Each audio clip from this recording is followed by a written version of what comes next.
धन्यवाद। पनमासन मोर गौरी दोलरुआ फुलवा को ना कलोड़ती नए।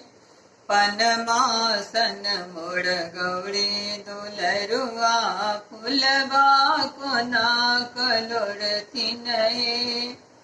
कौन रंग के बाग बगीचा, कौन रंग के बाग बगीचा, कौन रंग फुलवरिया है, कौन रंग फुलवरिया है।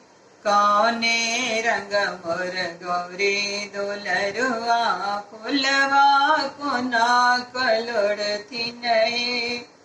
कौन रंग मोर गौरी दोलरुआ फुलवा को ना कलोड़ती नए।